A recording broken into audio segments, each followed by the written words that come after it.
the Boxing Day Test. There is nothing like it. A chance to step away from the awkward Christmas family dinners and enjoy some high-quality Test cricket.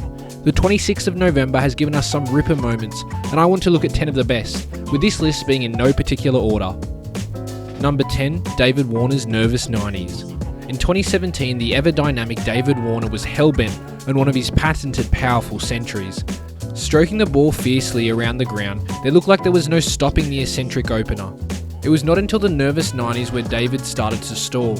Only a single run away from a century, Warner was caught by the bounce and played a tame shot to mid-off, giving Curran his first Test match wicket for England. With Warner walking off the ground, a roar could be heard as Curran had overstepped for a no ball. Warner would comfortably dispatch the next ball and will given this moment. At number 9, it's Virender Sehwag's insane Day 1. With how exceptionally Day 1 of the 2003 Boxing Day Test went for Sehwag, it would not start all too well. Getting struck dangerously to the head 3 times early on in the innings, as well as surviving a diabolical run-out mix-up, from then on Sehwag was on a mission to put the cricket world on notice. He showcased his exquisite timing with controlled aggression, able to combat the pace of bowling of both Brett Lee and Nathan Bracken. Sehwag would smash 25 fours and 5 sixes during his innings, scoring 195 runs in one of the most spectacular Boxing Day batting performances ever. At number 8, it's Ricky Ponting's highest Test score. The following day after Sehwag's insane display, we were given Ricky Ponting's greatest statistical Test innings. Around 2003 would have to be Ricky Ponting's prime.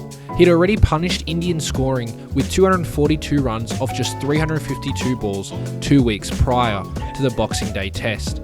Ponting played a conservative but controlled innings on this day, totalling for 257 runs, a new personal best, as he and Matthew Hayden dominated with a partnership of 234 runs to steer Australia to a win. At number 7, it's the nice Gary wicket. In what just started as a term of encouragement by wicketkeeper Matthew Wade to Nathan Lyon, the phrase "Nice Gary" had become a meme, with the phrase popularised across Australia. Its social popularity had hit new heights, with a Facebook event created to honour the phrase. Planned on the third ball of Lyon's first over was the crowd to yell, "Nice Gary," with over 20k people indicating they were interested in the Facebook event. Excitement filled the ground, as if Lyon was throwing a hat-trick ball. With the crowd ready to yell "Nice Gary," Nathan would actually take a wicket, creating a humorous moment.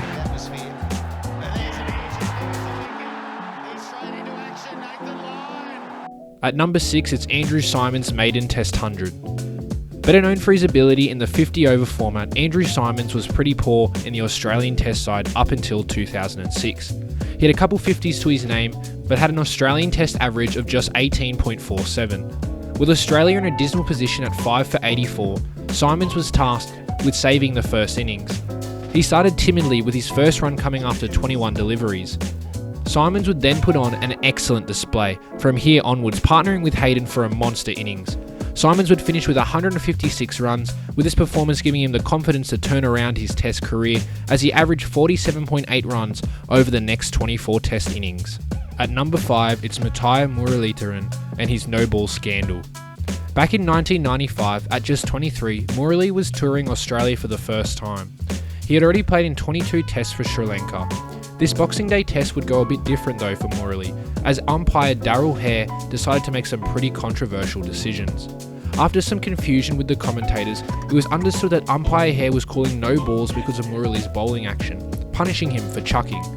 Hare would call 7 no balls against Murali, with Murali having to bowl from the other end to avoid these decisions. It was a pretty absurd situation, but it wouldn't bother Murali in the long run, as he totaled 800 wickets over his illustrious career, whilst umpire Hare was later found guilty for describing Murali's bowling action as diabolical.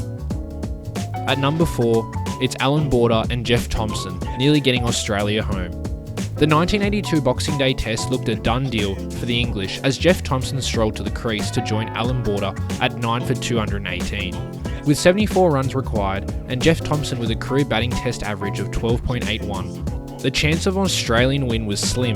The Australian fightback would be on though, as the men at the crease drastically decreased the deficit. It wasn't all smooth though, as they avoided 2 run-out chances. Thomson had chipped in with 21 runs and only needed 4 more to secure Australia a famous comeback win. Ian Botham was brought into the attack and was able to do this. Aussie hearts were broken as Jeff Miller secured the juggle catch and walked out with a win by the hair of their nuts. Talking about nuts, this video is brought to you by our favourite producers of ball trimmers, Manscaped. Join the global leaders in below-the-waist grooming in leaving 2021 behind and entering 2022 with a clear mind and clean balls. A special offer alert. Use the code ALPHAKAI for 20% off plus free shipping at manscaped.com. 4 million men already trust Manscaped, so it's time to join them. 2022 is on its way, and the last thing you want to be is the guy with pubes getting in your way of making this year your best yet. 2021 sucked, and that's why Manscaped are trying to make a splash and upping your grooming game. Their Performance Package 4.0, headlined by their signature Lawnmower 4.0, is here to take down every pube in its path. Manscaped engineered the ultimate groin and body trimmer by focusing on intelligent functionality and an incredibly comfortable grooming experience. Their 4th generation trimmer features a cutting-edge ceramic blade to reduce grooming accidents thanks to their advanced skin-safe technology. It's even waterproof.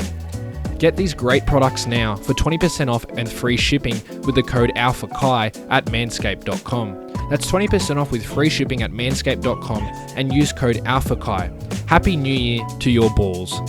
Now let's get back into the video. At number 3, it's Warnie's 700th wicket.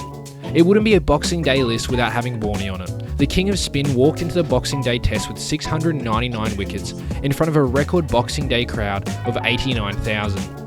England elected to bat first, meaning the opening day crowd were going to be able to witness history. The crowd would have to wait 47 overs for Warnie to get his wicket as he bowled a beautiful leg break which went straight through Andrew Strauss. He ran around celebrating, sending the crowd into a frenzy, and he would go on to take a fifer, which was just another amazing moment for an amazing cricketer. At number 2, it's Alastair Cook and his record-breaking innings. Coming into the 2017 Boxing Day test, English captain Alastair Cook was under huge scrutiny. With both he and his side underperforming, he was in desperate need of a big performance, which is what we got. Cook's play was calm, cool and collected as the left-hander carried his side through the innings. After being out at the crease for 10 whole hours and facing 409 balls, Alastair Cook would finish with 244 runs, a record for the most runs by an overseas batsman at the MCG, as he surpassed Viv Richards. This performance would save the English from a 5-0 whitewash and was truly spectacular. And at number 1, it's Warnie's hat-trick. With England trying to save the test match at 6 for 91, Shane Warne would strike. First dismissing Phil de Freitas via LBW in his 13th over as the ball hit pad then bat. Next up was Darren Gough, who was no slouch with the bat. Despite this, Warne would get him on his first ball as the weak defensive shot deflected through to the keeper. This then set up the hat-trick ball against tail-ender Devon Malcolm. There were discussions to what ball Warnie wanted to throw on his hat-trick ball. He chose to go with the top spinner, and here are the results. An exceptional catch by David Boone going to his left topped off this brilliant moment. It was the first hat-trick in Ashes cricket in 92 years, with it being just another amazing chapter to Warne's outstanding career. So that ends this video, with this being the first time cricket is on this channel. Let me know if you would like more. Don't worry, the NRL content will continue as we transition back into the new season. If you did enjoy this video, don't forget to like, subscribe and hit the post notification bell with more content on the way soon. Thank you for watching.